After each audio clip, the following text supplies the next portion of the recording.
Hello listeners, welcome to this new video. Topic we are going to cover in this video is integration. हम यह complete topic 3 part में discuss करेंगे। Part 1 में हम integration में use होने वाले वेरियस फॉर्मूलाज डिस्कस करेंगे। अप्लाइड मैथमेटिक्स के और वीडियोस देखने के लिए नीचे डिस्क्रिप्शन बॉक्स में दिए गए लिंक्स को एक्सेस कर सकते हैं। So indefinite integral. First of all, what is the meaning of integration? Integration का मतलब क्या होता है? इंटीग्रेशन मीन्स टू इंटीग्रेट और एडिशन और यू कुड से सबमिशन। तो मतलब इन सभी वर्ड्स का एक ही मतलब होता है जोड़। तो इंटीग्रेशन हमें जो वैल्यू देता है वो इंटीग्रेशन हमें कहता है जोड़ करना। तो अब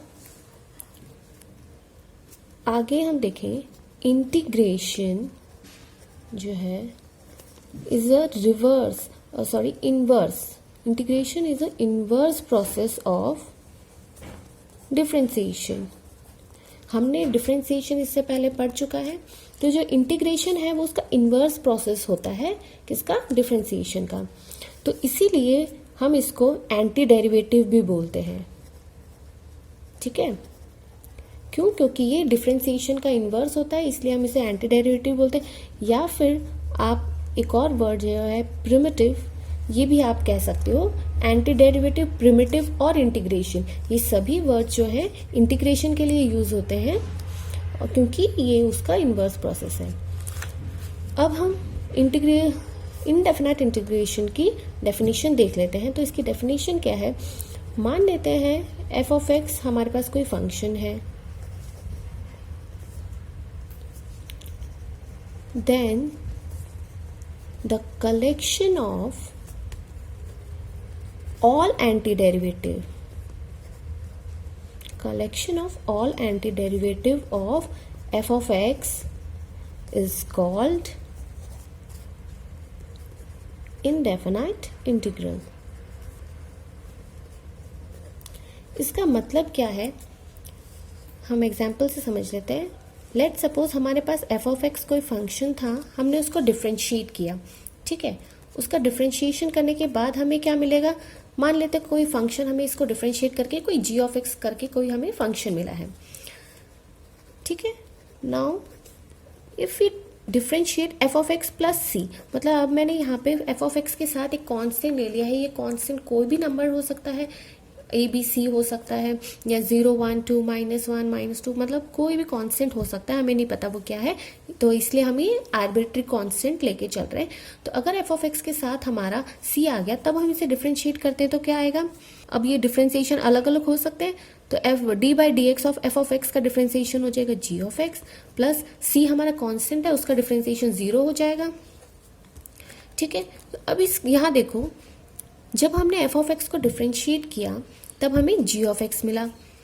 यहाँ पे अब हमने जब इसको एफ ऑफ एक्स प्लस सी को डिफ्रेंशिएट किया तब भी हमें जी ऑफ एक्स मिला। मतलब हमारे हमने अलग अलग फंक्शंस लिए, लेकिन हमारा जो डिफ्रेंशिएशन आया वो सेम आया। ठीक है, तो अगर हम इस जी ऑफ एक्स को इंटीग्रेट करते हैं तो हमें वापस से ये मिलना चाहिए, लेकिन अब हमें नहीं पता कि ये फंक्शन आना चाहिए कि ये आना चाहिए। इन दोनों में से कुछ भी आ सकता है। तो इसीलिए हमने कहा कि इनडेफिनाइट इंटीग्रल मतलब जब हम इस फंक्शन का इंटीग्रेट करेंगे तो हमें वापस से ये मिलना चाहिए। तो इंटीग्रेशन करने के बाद हमें एफ ऑफ एक्स प्लस सी मिलेगा, क्योंकि एंटी डेरिवेटिव इंटीग्रेशन क्या होता है? Anti derivative. तो जब हम इसको इंटीग्रेट करेंगे तो वापस से हमें ये फंक्शन मिलना चाहिए, तो हमें एफ ऑफ एक्स प्लस सी मिला। अब बोलोगे ये क्यों नहीं? ये इसीलिए नहीं क्योंकि यहाँ पे अगर हमारा सी की वैल्यू 0 हो गई तो हमें ये मिल जाएगा। तो मतलब एफ ऑफ एक्स प्लस सी अगर सी की वैल्यू वेरी करेगी तो हमारे पास अलग अलग फंक्शंस आएंगे। तो इसलिए हमें कहा है then the collection of all anti derivative, क्योंकि कांस्टेंट वेरी करेगा तो हमारे पास अलग अलग एंटी डेरिवेटिव मिलेंगे। तो वो सारे एंटी डेरिवेटिव मिलके हमें इंडेफिनाइट इंटीग्रल देते हैं। ओके, नेक्स्ट, ये जो हमारा सिंबल है ये हमारा साइन ऑफ इंटीग्रेशन है। ये जो हमने जी ऑफ एक्स लिया है, जिस फंक्शन को हमें इंटीग्रेट करना होता है उसे हम कहते हैं इंटीग्रैंड। ये जो dx है वो हमें बता रहा है कि विद रिस्पेक्ट टू x हमें इंटीग्रेट करना है। जैसे डिफरेंशिएशन में हम with respect to X differentiate करते थे, या फिर अगर वेरिएबल हमारा t है तो विद रिस्पेक्ट टू t करते थे, तो सेम वे हम इंटीग्रेशन में भी विद रिस्पेक्ट टू x से हम इसको इंटीग्रेट कर रहे हैं, तो ये वो सिंबल से हमें पता चलता है।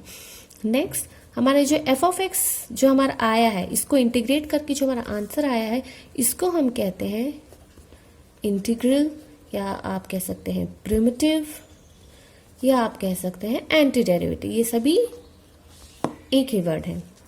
और सी हमारा आर्बिट्री कांस्टेंट है।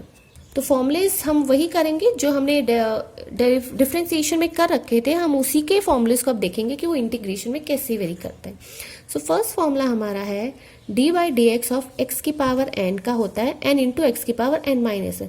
तो वही अगर हम इंटीग्रेशन करेंगे एक्स की पावर एन का, तब हम देखेंगे एक्स की power N plus one upon N plus one. अब यहाँ डिफरेंशिएशन मतलब डिवाइड, इसीलिए जो हमारा जो पावर है वो माइनस हो गई। इंटीग्रेट मतलब ऐड करना होता है, इसलिए हमारी जो पावर थी यहाँ पे ऐड हुई है। ठीक है, तो यहाँ पावर ज्यादा होती है, यहाँ पे कम होती है। डिफरेंशिएशन ऑफ साइन एक्स हमने पढ़ा है कॉस एक्स होता है। सो कॉस एक्स का जब हम इंटीग्रेट करेंगे तो वो साइन एक्स हो जाता है, लेकिन प्लस सी हम यहाँ लिखेंगे। हम जितने भी इंटीग्रल डेफिनेट के क्वेश्चन कर रहे हैं वहां पे इंटीग्रेट करने के बाद हमें प्लस सी लिखना होता है, क्योंकि हमें नहीं पता कि एग्जैक्टली वो फंक्शन कौन सा है, क्योंकि क्वेश्चन जब हम नेक्स्ट चैप्टर करेंगे तब हम उसमें देखेंगे कि वहां पे हमें सी की वैल्यूज भी मिलेगी। लेकिन इस टॉपिक में इनडेफिनाइट में हमें नहीं पता सी की क्या वैल्यू होती है, तो इसलिए हम उसको सी लेके चलेंगे। Next differentiation of cos x होता है minus sine x. So sine x का इंटीग्रेशन जब हम करेंगे तो ये माइनस साइन यहाँ, और इसका रिवर्स ये होता है तो कॉस एक्स। tan x का सीकेंड स्क्वायर एक्स, तो सीकेंड स्क्वायर एक्स का इंटीग्रेशन हो जाएगा tan x। तो आप देख सकते हैं ये सारे वही हैं। इसका इंटीग्रेशन जहां माइनस साइन आ जाएगा, क्योंकि हमने यहाँ इंटीग्रेशन में माइनस नहीं लिया, इसलिए ये माइनस हम यहाँ इस साइड ले लेते हैं। तो ये सारे वही हैं। अब यहाँ पे आप देखो तो यहाँ थोड़ा चेंज है। ए की पावर एक्स का डिफरेंशिएशन होता है ए की पावर एक्स इंटू लॉग ए। तो इंटीग्रेशन ऑफ ए की पावर एक्स क्या हो जाएगा, ए की पावर एक्स, यहाँ मल्टीप्लीकेशन में था लॉग ए, वही लॉग ए यहाँ plus C. Integration and differentiation of E की पावर एक्स जो है वो सेम ही रहते हैं।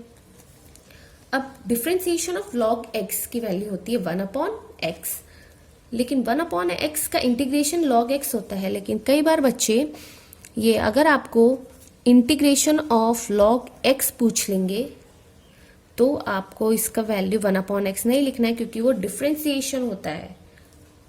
डिफरेंशिएशन इसका 1 अपॉन एक्स होता है। इसका इंटीग्रेशन क्या होता है ये हम आगे करेंगे, लेकिन कई बच्चे, मैंने बहुत बार देखा है बच्चे यहाँ गलती करते हैं, तो उस चीज को ध्यान में रखें।